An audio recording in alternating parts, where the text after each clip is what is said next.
નમસ્કાર વિદ્યાર્થી મિત્રો આપણે હાઇપર કોન્જ્યુગેશનના પહેલા ભાગની અંદર હાઇપર કોન્જ્યુગેશન શું છે એના વિશે વિસ્તૃત ચર્ચા કરી હતી. હાઇપર કોન્જ્યુગેશન કયા કયા સંયોજનોમાં સ્પીસીસની અંદર થાય છે, ખાસ કરીને કાર્બોકેટાયન, ફ્રી રેડિકલ અને આલ્કીન સંયોજનોમાં મિત્રો આ હાઇપર કોન્જ્યુગેશન થતું જોવા મળે છે. મિત્રો હાઇપર કોન્જ્યુગેશન માટેની શરતો પણ આપણે જોઈ હતી કે આ પ્રકારના સ્પીસીસની અંદર આલ્ફા પોઝિશન પર આવેલો કાર્બન એ sp3 હાઇબ્રિડાઇઝ હોવો જોઈએ અને એની સાથે ઓછામાં ઓછો એક હાઇડ્રોજન જોડાયેલો હોય તો જ હાઇપર કોન્જ્યુગેશન શક્ય બને છે.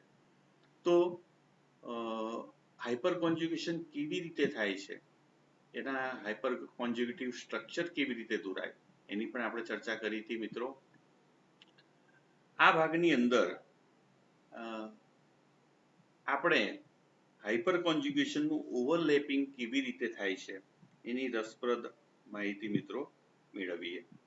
તો સૌ પ્રથમ આપણે જોઈએ છીએ કે જે ઓવરલેપિંગનો એપ્રોચ જે છે હાઇપર કોન્જ્યુગેશનનો એ કાર્બોકેટાયનમાં કેવી રીતે થાય છે. મિત્રો આપણે ઇથાઇલ કાર્બોકેટાયનનું ઉદાહરણ લઈએ તો મિત્રો આપણે જાણીએ છીએ કે ઇથાઇલ કાર્બોકેટાયનમાં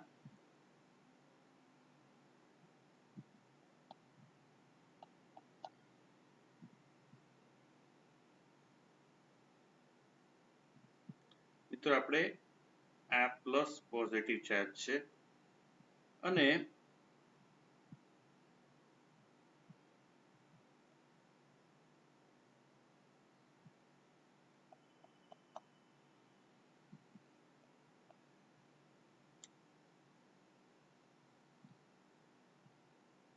મિત્રો આપણે જાણીએ છીએ કે કાર્બન જે છે અહીંયા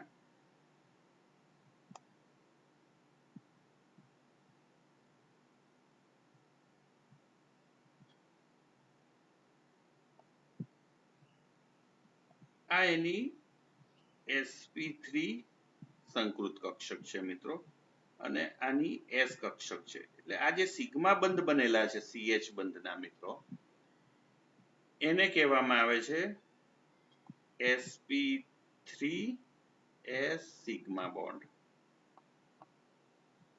તો મિત્રો જે sp3 સંકૃત કાર્બન છે આલ્ફા પોઝિશન પર આવેલો એ sp3 સંકૃત કાર્બન એ ત્રણેય હાઇડ્રોજન સાથે CH બંધથી જોડાયેલો છે અને એ CH બંધ એ sp3s સિગ્મા બંધ હોય છે.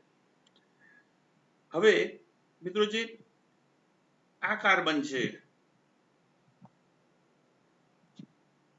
એ sp2 હોય છે, કાર્બોકેટાયન વાળો કાર્બન જેના ઉપર પોઝિટિવ ચાર્જ હોય છે અને એની સાથે ત્રણ ગ્રુપ જોડાયેલા હોય છે. એક હાઇડ્રોજન છે, આ બીજો હાઇડ્રોજન છે અને ત્રીજો આ કાર્બન છે. મિત્રો આ ત્રણેય ગ્રુપ જે છે એ સમતલીય ત્રિકોણ રચનામાં, આપણે વિડીયો જોયો તો પહેલા ભાગમાં, તો એ ગોઠવાયેલા હોય છે. મિત્રો આ જે છે એ વેકન્ટ ઓર્બિટલ છે p. તો મિત્રો જે આ જે સમતલ જે છે કાર્બોકેટાયનનું એને 90 એંગલે હોય છે. તો એ વેકન્ટ p ઓર્બિટલ મિત્રો અને આ ઇલેક્ટ્રોન એ આ ખાલી p કક્ષકમાં આપે છે. મિત્રો તો આ જે ઓવરલેપિંગ થાય છે એને કહેવામાં આવે છે હાઇપર કોન્જ્યુગેશન. તો અહીંયા જે ઓવરલેપિંગ થયું એ મિત્રો શાનું થાય છે ઓવરલેપિંગ? તો કે સિગ્મા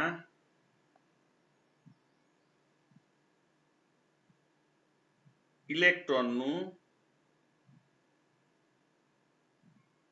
વેકન્ટ p ઓર્બિટલમાં ઓવરલેપિંગ થાય છે.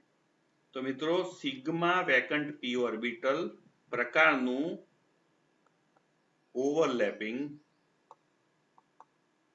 એ અહીંયા જોવા મળે છે. તો હાઇપર કોન્જ્યુગેશન ની અંદર સિગ્મા ઇલેક્ટ્રોન કયા, તો કે sp3s સિગ્મા ઇલેક્ટ્રોન. એ ઇલેક્ટ્રોન સામા ઇલેક્ટ્રોન આપે છે, તો કે વેકન્ટ p ઓર્બિટલ ની અંદર. તો આ પ્રકારના જે હાઇપર કોન્જ્યુગેશન ને કોન્સેપ્ટ જે છે ઓવરલેપિંગ નો, અહીંયા આપણે સમજાવવા પ્રયત્ન કર્યો. મિત્રો અહીંયા એક સરસ ફિગર દ્વારા પણ આ બાબતને સમજવા પ્રયત્ન કરીએ. મેં જે ફિગર અહીંયા દોરી હતી એ જ પ્રકારે sp3 1s સિગ્મા બંધ જે છે અહીંયા, એમાં રહેલા બે ઇલેક્ટ્રોન જે છે આ કાર્બન જે છે sp2 હાઇબ્રિડાઇઝ કાર્બન છે, એની આ p ઓર્બિટલ છે.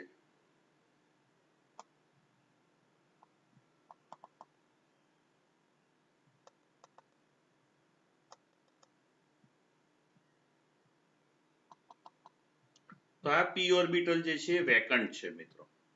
તો ખાલી p ઓર્બિટલમાં ઇલેક્ટ્રોન જે છે અહીંયા આપે છે અને પરિણામે જે ઓવરલેપિંગ થાય છે એ ઓવરલેપિંગને કહેવામાં આવે છે મિત્રો sigma p vacant overlapping. Sigma p vacant overlapping મિત્રો જોવા મળે છે. અહીંયા નીચે બીજું પિક્ચર પણ આપેલું છે કે આ જે છે એ p ઓર્બિટલ છે અને આ CH બંધના ઇલેક્ટ્રોન જે છે એ એમાં જાય છે ને એક પ્રકારનું ઓવરલેપિંગ થાય છે મિત્રો. તો બે પિક્ચર અહીંયા બહુ સરસ રીતે કાર્બોકેટાઇન ની અંદર કેવી રીતે સિગ્મા p વેકન્ટ ઓર્બિટલ પ્રકારનું ઓવરલેપિંગ થાય છે એ દર્શાવે છે. મિત્રો ફ્રી રેડિકલમાં કેવી રીતે થાય છે? તો ફ્રી રેડિકલમાં પણ આપણે ઇથાઇલ ફ્રી રેડિકલ નો આપણે સ્ટ્રક્ચર દોરીએ મિત્રો.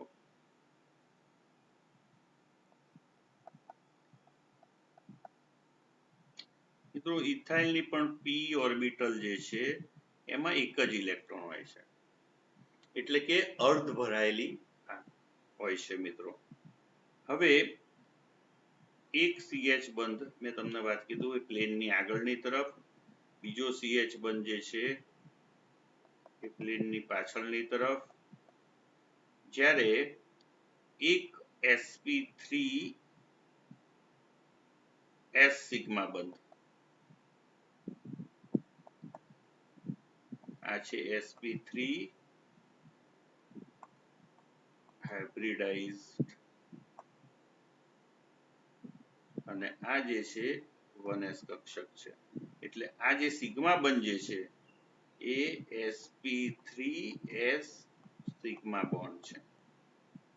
એમાંથી આ ઇલેક્ટ્રોન નું ઓવરલેપિંગ અહીંયા આ કઈ છે, હાફ ફિલ્ડ p ઓર્બિટલ. તો મિત્રો જે અર્ધ ભરાયેલ p ઓર્બિટલ જે છે એમાં પેલા CH બંધના સિગ્મા ઇલેક્ટ્રોનનું ડિલોકલાઇઝેશન થાય છે અને પરિણામે આપણને બિલકુલ પેલાની જેમ જ ઓવરલેપિંગ થાય છે. તો મિત્રો અહીંયા ઓવરલેપિંગ જે થાય છે કયા પ્રકારનું છે, તો કે સિગ્મા અને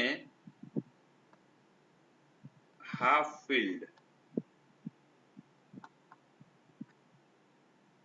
p ઓર્બિટલ, આ પ્રકારનું ઓવરલેપિંગ થાય છે મિત્રો. તો તમને કોઈ પણ જગ્યાએ પૂછવામાં આવે કે કયા પ્રકારનું ઓવરલેપિંગ થાય છે, તો કાર્બોકેટાઇન ની અંદર કયો છે sigma vacant p orbital. Free radical ની અંદર કયા પ્રકારનું છે sigma half field p orbital. તો બંનેમાં લગભગ સરખું જ છે, પણ પેલામાં જે કમ્પ્લીટ વેકન્ટ ઓર્બિટલ હતી, જ્યારે અહીંયા હાફ ફિલ્ડ ઓર્બિટલ છે મિત્રો. હવે આપણે આલ્કીન સંયોજનોમાં કેવી રીતે થાય છે એ જોઈએ. મિત્રો અહીંયા પણ હું એક ઉદાહરણ લઉં છું.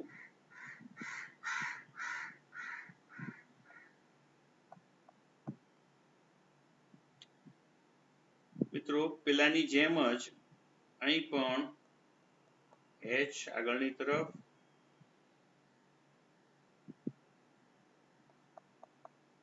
આ પાછળની તરફ બીજો H અને એક H જે છે CH,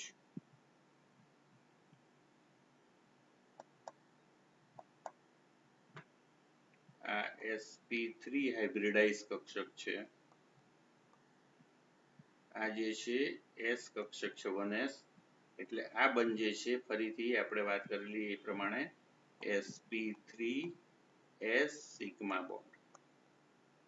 એમાંથી હવે મિત્રો અહીંયા ખાસ એ છે કે આપણે જાણીએ છીએ કે આ જે છે એક સિગ્મા ઇલેક્ટ્રોન છે અને એક છે પાઈ ઇલેક્ટ્રોન મિત્રો દ્વિબંધની અંદર. તો અહીંયા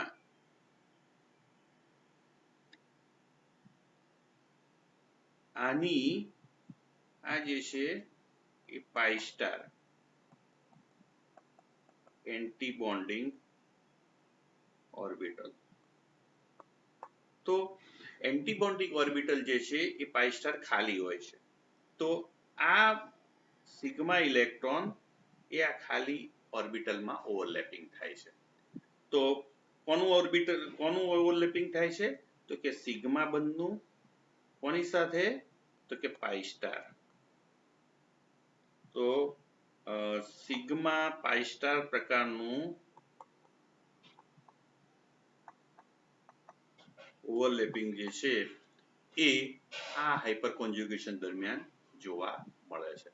તો આલ્કેનની અંદર sigma vacant p orbital overlapping જોવા મળે છે. ફ્રી રેડિકલની અંદર sigma half field p orbital, જ્યારે અહીંયા સિગ્મા પાઈ સ્ટાર જે એન્ટી બોન્ડિંગ ઓર્બિટલ છે એની સાથે ઓવરલેપિંગ જોવા મળે છે. મિત્રો અહીંયા આલ્કીનનું આપેલું છે, તમે જોઈ શકો છો કે આ CH બંધ છે. મિત્રો આ CH બંધના જે સિગ્મા ઇલેક્ટ્રોન જે છે એ આ જે છે બંને એ પાઈ સ્ટાર કક્ષક છે. તો પાઈ સ્ટારમાં એ આપે છે. તો સિગ્મા ઇલેક્ટ્રોન પાઈ સ્ટાર સાથે ઓવરલેપિંગ કરે છે. તો અહીંયા આપણે આ આલ્કેનમાં જોયું. મિત્રો બીજું જે પ્રોપીનનું ઉદાહરણ છે, અહીંયા તમે જોઈ શકો છો કે આ જે છે એ સિગ્મા છે, એ દ્વિબંધ છે, જેમાં આ પાઈ બોન્ડ છે બંધ ધરીથી દૂર અને આ સિગ્મા બંધ છે. અને મિત્રો અહીંયા સિગ્મા બંધ જે છે એ sp3s પ્રકારનો સિગ્મા બંધ છે. તો મિત્રો અહીંયા એ ઇલેક્ટ્રોન આપે છે અને આ ઓવરલેપિંગ થાય છે. તો આ ઓવરલેપિંગ જે છે એને કહેવામાં આવે છે સિગ્મા પાઈ સ્ટાર ઓવરલેપિંગ. અને મિત્રો અહીંયા H+ છૂટો પડે છે પ્રક્રિયા દરમિયાન, અને આ જે CH2 પર ઇલેક્ટ્રોન પેર આવે છે ઋણ વીજભાર, તો આ નો બોન્ડ રેઝોનન્સ તરીકે ઓળખાય છે. તો તમે અહીંયા બીજા સ્વરૂપે દર્શાવેલું છે અને આ જે છે એના રેઝોનેટિંગ સ્ટ્રક્ચર છે. તો મિત્રો આપણે કેવી રીતે ઓવરલેપિંગ થાય છે એની વાત કરી. મિત્રો હું તમને ઓવરલેપિંગના અહીંયા એક્ઝામ્પલ જે છે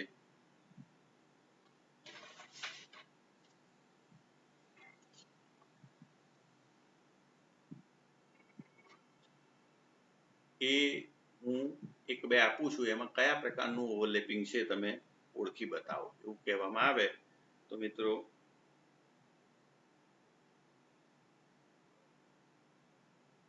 બીજું ઉદાહરણ જે છે, તો અહીંયા મિત્રો હાઇપર કોન્જ્યુગેશન થાય છે. એમાં અહીંયા આ 2 આલ્ફા હાઇડ્રોજન છે ને અહીંયા 3 છે, એમ કુલ 5 આલ્ફા હાઇડ્રોજન છે. એટલે અહીંયા હાઇપર કોન્જ્યુગેશન થાય છે તો હાઇપર કોન્જ્યુગેટિવ સ્ટ્રક્ચર જે છે એ 5 છે. તો અહીંયા પોઝિટિવ ચાર્જ છે ધરાવતી એમ્પ્ટી કક્ષક છે, એટલે અહીંયા જે ઓવરલેપિંગ થાય છે એ સિગ્મા વેકન્ટ p ઓર્બિટલમાં થાય છે. તો આ પ્રકારનું ઓવરલેપિંગ મિત્રો જોવા મળે. જ્યારે અહીંયા વાત કરીએ આપણે તો અહીંયા આ પાઈ છે અને આલ્ફા પોઝિશન ઉપર 2 હાઇડ્રોજન છે એટલે અહીંયા 2 આલ્ફા હાઇડ્રોજન છે અને અહીંયા આલ્કીન છે એટલે સ્વાભાવિક જ જે ઓવરલેપિંગ થાય છે એ સિગ્મા પાઈ સ્ટાર પ્રકારનું ઓવરલેપિંગ છે. તો મિત્રો તમને પૂછવામાં આવે કે ઓવરલેપિંગ નો પ્રકાર કયો છે તો આલ્કીન હોય તો સિગ્મા પાઈ સ્ટાર લખવાનું અને જો કાર્બોકેટાયન હોય તો સિગ્મા વેકેન્ટ p ઓર્બિટલ લખવાનું અને જો ફ્રી રેડિકલ હોય તો sigma half field p orbital નું ઓવરલેપિંગ થાય છે એવું આપણે કહી શકીએ. મિત્રો અગાઉ પહેલા લેક્ચર ની અંદર આપણે મિત્રો જુદા જુદા સ્ટ્રક્ચર જોયા હતા હાઇપર કોન્જ્યુગેટિવ સ્ટ્રક્ચર ખાસ કરીને કાર્બોકેટાયનના અને ફ્રી રેડિકલ આ બંનેના બિલકુલ સરખા હતા મિત્રો. તો એ રેઝોનેટિંગ સ્ટ્રક્ચર કયા પ્રકારના છે તો અહીંયા હાઇપર કોન્જ્યુગેશન જે હાઇપર કોન્જ્યુગેશન થાય છે એ મુખ્યત્વે 3 પ્રકારનું છે. એક છે આઇસોવેલેન્ટ. મિત્રો આઇસોવેલેન્ટ હાઇપર કોન્જ્યુગેશન કોને કહેવાય તો કે જે હાઇપર કોન્જ્યુગેશન દરમિયાન જે રેઝોનેટિંગ સ્ટ્રક્ચર જે છે એ બધામાં બંધની સંખ્યા સેમ રહેતી હોય. સાની અંદર જે હાઇપર કોન્જ્યુગેશન દરમિયાન હાઇપર કોન્જ્યુગેટિવ સ્ટ્રક્ચરમાં બંધની સંખ્યા જે છે એ બિલકુલ સરખી રહેતી હોય એવા હાઇપર કોન્જ્યુગેશનને આઇસોવેલેન્ટ હાઇપર કોન્જ્યુગેશન કહેવામાં આવે છે. મિત્રો તમે અહીંયા જોઈ શકો છો કાર્બોકેટાયન ની અંદર મિત્રો આનું ઓરિજિનલ સ્ટ્રક્ચર છે એની અંદર તમે જો બંધની ગણતરી કરશો તો એક CH બંધ આ બીજો આ ત્રીજો આ ચોથો CC બંધ અને 2 CH બંધ એટલે 4 ને 2 6 બંધ છે અહીંયા મિત્રો. તો 6 બંધ જે છે ઓરિજિનલ સ્ટ્રક્ચરમાં છે. હવે જ્યારે એનું હાઇપર કોન્જ્યુગેશન થાય છે મિત્રો જ્યારે હાઇપર કોન્જ્યુગેશન થાય છે ત્યારે એક બંધ તૂટે છે ને તો પહેલો એક બંધ આ CH બીજો CH બંધ અહીંયા 2 બંધ એક સિગ્મા ને એક પાઈ એટલે 4 અને 2 CH સાથેના એટલે 6. તો અહીં પણ બંધની સંખ્યા 6 છે મિત્રો. આમાં પણ જુઓ 1 2 3 4 અને CH2 ના 2 અહીં પણ 6 અહીં પણ 1 2 3 4 અને 2 CH2 ના અહીં પણ 6. તો મિત્રો ઓરિજિનલ સ્ટ્રક્ચર અને તમામ resonating structure hyper કોન્જ્યુગેટિવ structure resonating નહીં સોરી હાઇપર કોન્જ્યુગેટિવ સ્ટ્રક્ચર એ બધામાં સંખ્યા 6 જ છે મિત્રો બંધની. હવે અહીં પણ વાત કરીએ ફ્રી રેડિકલમાં તો ફ્રી રેડિકલમાં પણ તમે જુઓ છો પહેલો CH બંધ બીજો ત્રીજો ચોથો અને પાંચમો અને છઠ્ઠો અહીં પણ 6 બંધ છે મિત્રો. હવે હાઇપર કોન્જ્યુગેશન થાય છે ત્યારે જે હાઇપર કોન્જ્યુગેટિવ સ્ટ્રક્ચર મળે છે એમાં પણ તમે 1 2 3 4 અને CH2 ના 2 એમ 6 અહીં પણ 1 2 3 4 અને 2 6 અહીં પણ 1 2 3 4 અને 2 6 તો અહીં પણ 6. તો આમ તમામ સ્ટ્રક્ચર ની અંદર હાઇપર કોન્જ્યુગેટિવ સ્ટ્રક્ચર ની અંદર જે બંધની સંખ્યા જે છે એ સેમ છે અને પરિણામે એને કહેવામાં આવે છે આઇસોવેલેન્ટ હાઇપર કોન્જ્યુગેશન. તો જે કોન્જ્યુગેશન દરમિયાન બંધોની સંખ્યા હાઇપર કોન્જ્યુગેટિવ સ્ટ્રક્ચરમાં સમાન રહેતી હોય એને આઇસોવેલેન્ટ હાઇપર કોન્જ્યુગેશન કહેવાય. મિત્રો કાર્બોકેટાયનમાં અને ફ્રી રેડિકલમાં આ પ્રકારનું આઇસોવેલેન્ટ હાઇપર કોન્જ્યુગેશન જોવા મળે છે. હવે મિત્રો બીજું જે છે એ આલ્કીનમાં. તો આલ્કીનમાં થતું કોન્જ્યુગેશન કયા પ્રકારનું છે તો એને કહેવામાં આવે છે સેક્રિફિશિયલ.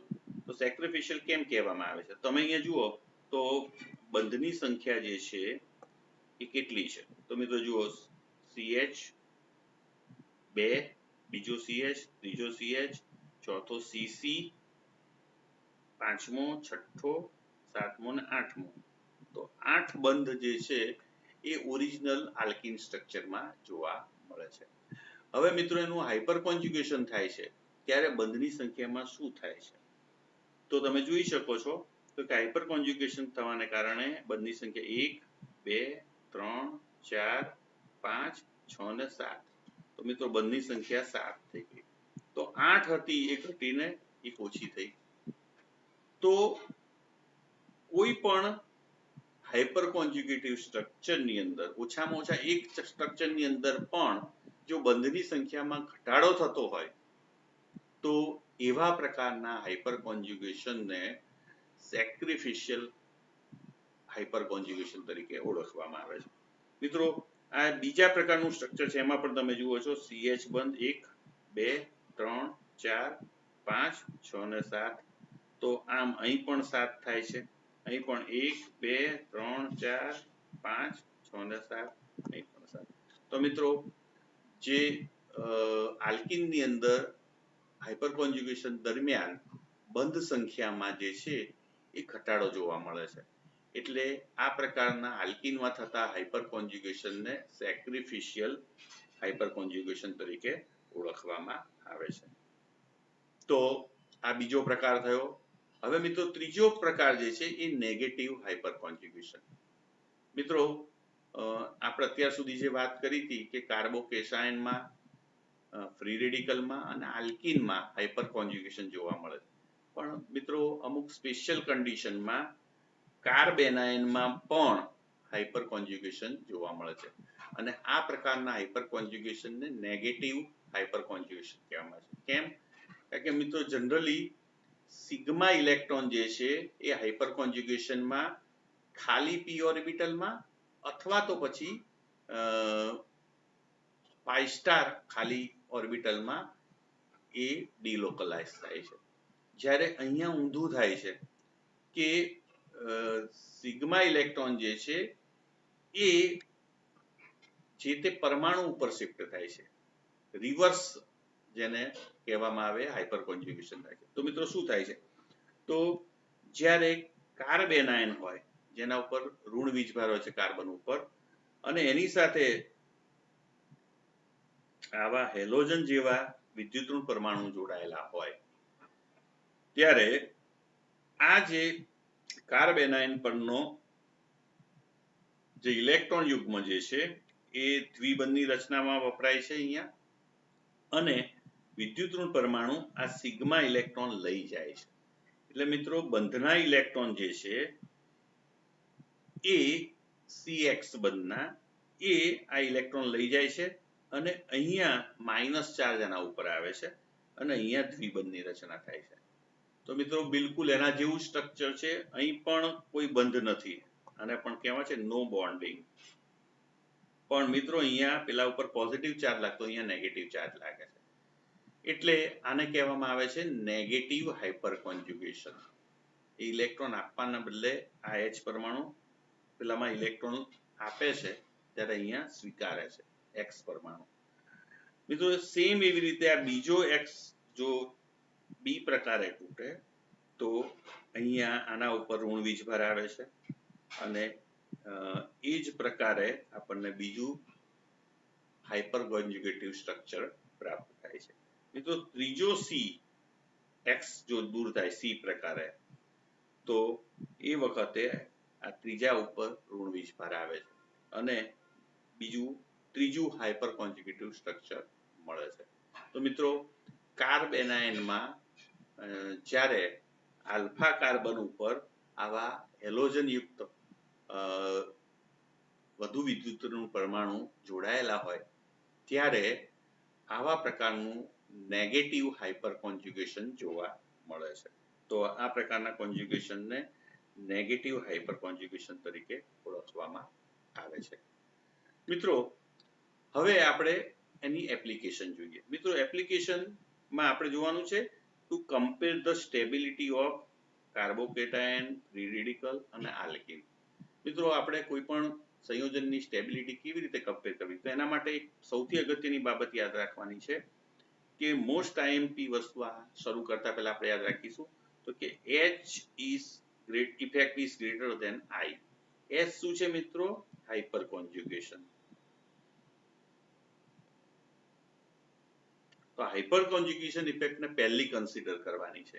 એની ઇફેક્ટ જે છે અસર એ સ્ટેબિલિટી ઉપર વધુ હોય છે અને બીજી જે છે જેને કહીએ છીએ આપણે ઇન્ડક્ટિવ ઇફેક્ટ.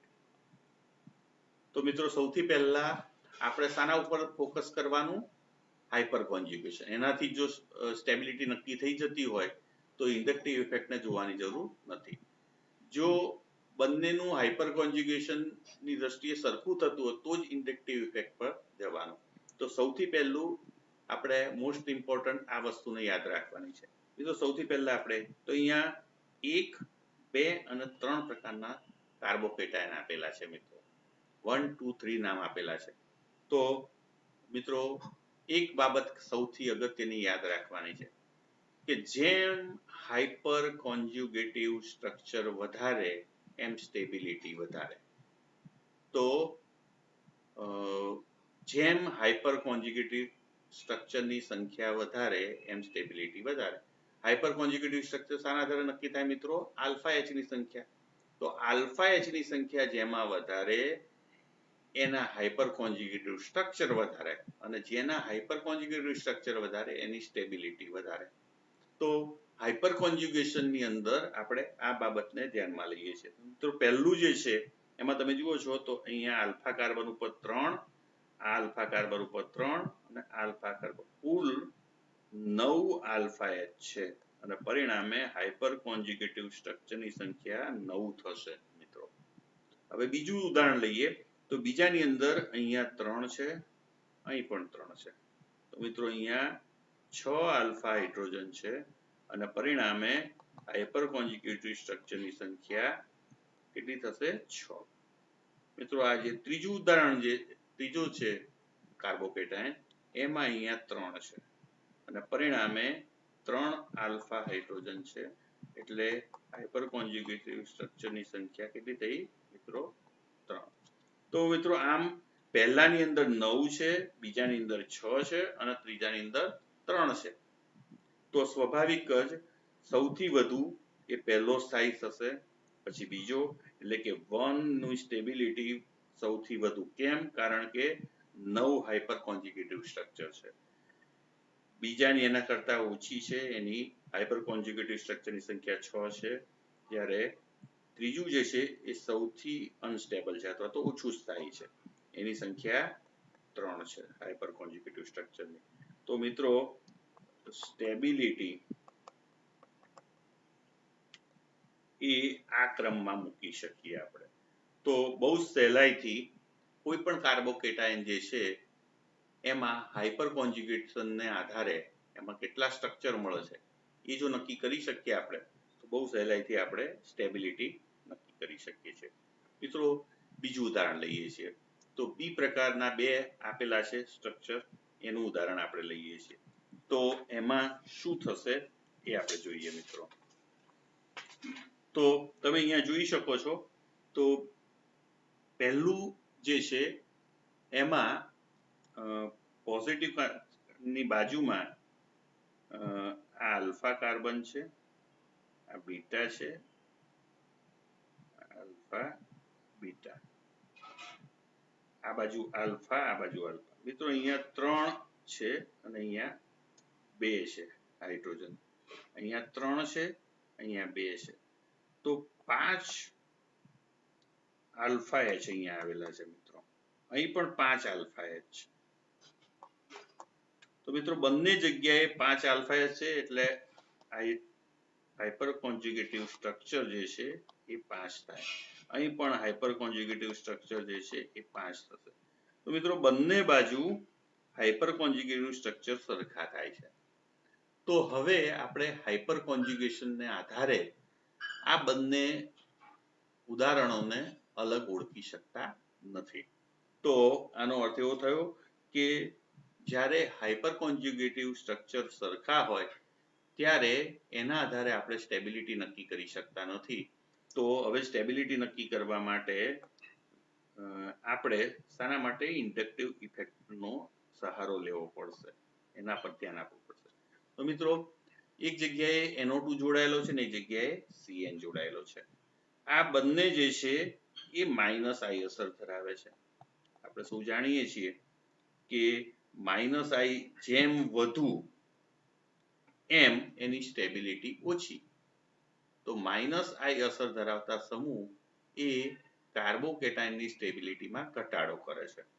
તો જો -I અસરની હું વાત કરું એની પાવરની, તો એમ કહી શકું કે NO2 જે છે એની -I ઇફેક્ટ જે છે એ CN કરતા વધુ છે. તો NO2 ની ઇન્ડક્ટિવ ઇફેક્ટ જે છે -I અસર એ એના કરતા વધુ છે અને પરિણામે NO2 યુક્ત સંયોજન છે એ અસ્થાયી બને છે, બરાબર, એ કાર્બોકેટાયન, અને પરિણામે કહીશું કે સ્ટેબિલિટી એ કાર્બોકેટાયન ની કઈ થશે તો કે 1 જે છે એ <2 થશે. તો આમ 2 જે છે એ વધુ સ્ટેબલ થશે મિત્રો. તો 2 જે છે એ પ્રમાણમાં સ્ટેબલ છે. તો મિત્રો અહીંયા આપણે જોયું, મેં તમને વાત કરેલી કે hyper conjugation is greater than inductive effect. આ બાબત આપણે યાદ રાખવાની છે. જો હાઇપર કોન્જ્યુગેશન ને આધારે આપણે એના સ્ટ્રક્ચર હાઇપર કોન્જ્યુગેટ સ્ટ્રક્ચર વધઘટ થતા હોય તો આપણે એને અલગ ઓળખી શકીએ છીએ. પણ જો સરખા થતા હોય તો આપણે ઇન્ડક્ટિવ ઇફેક્ટના આધારે સ્ટેબિલિટી નક્કી કરવાની. મિત્રો સી ઉદાહરણ નેક્સ્ટ લઈએ. એમાં ફ્રી રેડિકલ છે. તો મિત્રો ફ્રી રેડિકલ જ્યાં હોય ત્યાં આલ્ફા પર કેટલા હાઇડ્રોજન છે? તો અહીંયા 3 છે, અહીંયા 2 છે. તો મિત્રો આમ 5 આલ્ફા હાઇડ્રોજન છે મિત્રો આમાં. હવે આપણે 2 નંબરનું બંધારણ જોઈએ મિત્રો. અહીંયા 3 છે, અહીંયા 3 છે અને અહીંયા 2 છે. તો કુલ 8 આલ્ફા H છે.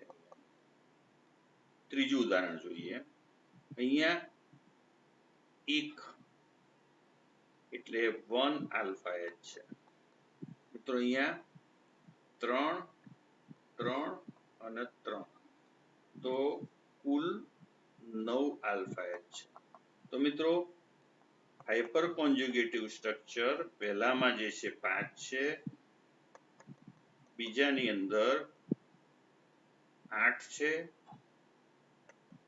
ત્રીજા ઉદાહરણની અંદર 1 છે, જ્યારે ચોથા ઉદાહરણની અંદર હાઇપર કોન્જ્યુગેટ સ્ટ્રક્ચરની સંખ્યા 9 છે મિત્રો. તો આપણે કહી શકીએ કે સૌથી વધુ જે છે પહેલા નંબરમાં 9 છે અને પરિણામે 4 નંબર જે છે સૌથી વધુ સ્ટેબલ છે. તો 4 નંબર સ્ટેબલ છે. પછી મિત્રો આપણે જોઈએ છીએ કે 8 આવે છે એટલે એ બીજો નંબર છે. પછી 5 વાળું આવે છે જે 1 છે અને પછી આવે છે સૌથી અસ્થાયી ઓછું ધરાવતું હોય એવું 3 નંબર છે. તો મિત્રો સ્ટેબિલિટીનો ક્રમ જે છે એ આ પ્રમાણે આપણને મળે છે. તો 4 is greater than 2 is greater than 1 is greater than 3. તો આમ મિત્રો હાઇપર કોન્જ્યુગેટિવ સ્ટ્રક્ચર જે છે એ કેટલા છે એની આધારે આપણે સ્ટેબિલિટી નક્કી કરી શકીએ છીએ. તો મિત્રો હવે એક ઉદાહરણ વધુ લઈએ આ બાબતને સમજવા માટે. તો અહીંયા આલ્કીન આપેલું છે. તો મિત્રો જ્યારે પણ આલ્કીન આપેલું હોય ત્યારે મેં તમને વાત કરેલી છે એ પ્રમાણે આપણે બોક્સ કરી દેવાનું દ્વિબંધ ઉપર. બધા દ્વિબંધ પર હું પહેલા બોક્સ કરી દઉં છું. હવે આલ્ફા પોઝિશન ઉપર બંને કાર્બનની દ્વિબંધ યુક્ત કેટલા હાઇડ્રોજન આવેલા છે એ આપણે લખી દઈએ. તો મિત્રો અહીંયા તમે જોઈ શકો છો કે અહીંયા 2 છે, અહીંયા મિત્રો 3, આ બાજુ 3, અહીંયા 3, આ બાજુ 3, અહીંયા 3 3, આ બાજુ પણ 3. તો મિત્રો હું કહી શકું કે અહીંયા હાઇપર કોન્જ્યુગેટિવ સ્ટ્રક્ચરની સંખ્યા જે છે એ 2 છે. અહીંયા હાઇપર કોન્જ્યુગેટિવ સ્ટ્રક્ચરની સંખ્યા જે છે એ 6 છે, કારણ કે 6 હાઇડ્રોજન છે. અહીંયા હાઇપર કોન્જ્યુગેટિવ સ્ટ્રક્ચરની સંખ્યા જે છે એ પણ 6 છે, જ્યારે અહીંયા હાઇપર કોન્જ્યુગેટિવ સ્ટ્રક્ચરની સંખ્યા 9 છે. તો મિત્રો સૌથી વધુ જે છે એ આમાં છે, ચોથામાં. એનો અર્થ એમ થયો કે ચોથું સ્ટ્રક્ચર જે છે એ સૌથી વધુ સ્થાયી છે. મિત્રો આ બંનેમાં 6 છે, એટલે આ બંને સમાન ગણી શકીએ આપણે. પણ હવે આપણે આ લઈએ સૌથી ઓછું, એટલે એમ કહી શકાય કે 1 જે છે એ સૌથી અસ્થાયી છે. હવે મિત્રો 2 અને 3 વચ્ચે આપણે કેવી રીતે સ્ટેબિલિટીનો ભેદ કરી શકીએ? તો મિત્રો અહીંયા જોઈ શકો છો કે બંને આલ્કિન સાથે, હવે આપણે ગ્રુપ જે જોડાયેલા છે એની વાત કરીએ. તો બંને આલ્કિન સાથે કયા ગ્રુપ? તો કે અહીંયા એક ગ્રુપ જોડાયેલું છે CH3 સમૂહ, કે જે +I અસર ધરાવે છે. અહીંયા પણ CH3 સમૂહ છે. અહીંયા કલર બદલું એટલે આ +I ધરાવે છે. મિત્રો અહીંયા પણ +I અસર ધરાવતો CH3 સમૂહ છે. એટલે આ જે બે હું ગ્રીન કરું છું ત્યાં CH3 સમૂહ છે. મિત્રો અહીંયા પણ CH3 સમૂહ છે બે, પણ એ બંને એક જ કાર્બન ઉપર છે. તો મિત્રો બીજા નંબરના ઉદાહરણમાં દ્વિબંધની બે જુદી જુદી જગ્યાએ CH3 સમૂહ છે +I અસર ધરાવતા, જ્યારે બીજાની અંદર એક જ કાર્બન ઉપર +I અસર ધરાવતા સમૂહ છે. તો જો એક જ કાર્બન ઉપર આવા +I અસર ધરાવતા સમૂહો હોય તો એ વધુ સ્ટેબિલિટી આપે છે.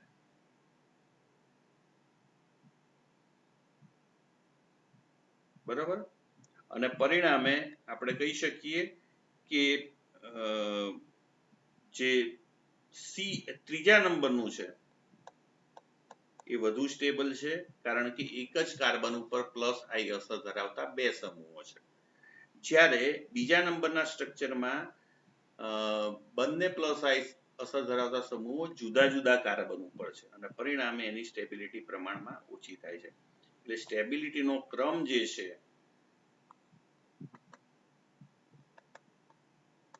એ 4, 3, 2 અને 1 એમ જોવા મળે છે. તો મિત્રો આપણે બહુ જ સહેલાઈથી સ્ટેબિલિટી જે છે હાઇપર કોન્જ્યુગેશન દ્વારા નક્કી કરી શકીએ છીએ. બીજું છે મિત્રો two compare the bond length.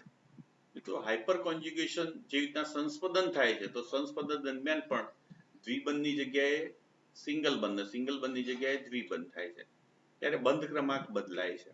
મિત્રો આપણે સૌ જાણીએ છીએ કે બોન્ડ લેન્થ જે છે, બોન્ડ લેન્થ એ હંમેશા સૌથી વધુ કોની હોય છે? CC બંધની, પછી C ડબલ બોન્ડ C અને C ટ્રિપલ બોન્ડ C. તો મિત્રો બંધ લંબાઈ સૌથી વધુ કોની છે? CC ની, પછી C એના કરતા ઓછી અને C ટ્રિપલ બોન્ડ C ની સૌથી ઓછી. બંધની મજબૂતાઈની વાત કરીએ અથવા તો બોન્ડ એનર્જીની વાત કરીએ તો બોન્ડ એનર્જી છે બિલકુલ ઉલટું, CC કરતા C ડબલ બોન્ડ C ની વધુ અને એના કરતા C ટ્રિપલ બોન્ડ C ની વધુ. સૌથી વધુ મજબૂત બંધ છે ટ્રિપલ બોન્ડ વાળો. તો જેમ બંધ ક્રમાંક વધે એમ બંધ લંબાઈ ઘટે છે, એના કરતા વ્યસ્ત હોય છે. મિત્રો અહીંયા આલ્કિનની અંદર તમે જુઓ છો તો હાઇપર કોન્જ્યુગેશન દરમિયાન તમે જોઈ શકો છો કે અહીંયા 1, 2 અને 3 કાર્બન આપણે લેબલિંગ કર્યું. તો 1 C2 અને C3 વચ્ચે મિત્રો આ C2 અને C3 વચ્ચે તમે જુઓ છો હાઇપર કોન્જ્યુગેશન દરમિયાન અહીં જે છે એ સિંગલ બંધ છે અને અહીં જે છે ડબલ બંધ છે. એટલે કે અહીં બંધ લંબાઈ જે છે એ બંધ લંબાઈ કેવી છે? વધુ છે. જ્યારે અહીંયા બંધ લંબાઈ કેવી છે? ઓછી છે. તો સંસ્પંદન દરમિયાન C2C3 કાર્બન જે છે એની બંધ લંબાઈ ઘટે છે. આપણે હોય એના કરતા ઓછી થાય છે. કેમ? કારણ કે હાઇપર કોન્જ્યુગેશન દરમિયાન C2C3 કાર્બન વચ્ચે તમે ઓરિજિનલમાં જુઓ તો સિંગલ બંધ જ છે, એટલે બંધ લાંબો હોવો જોઈએ. બરાબર મિત્રો?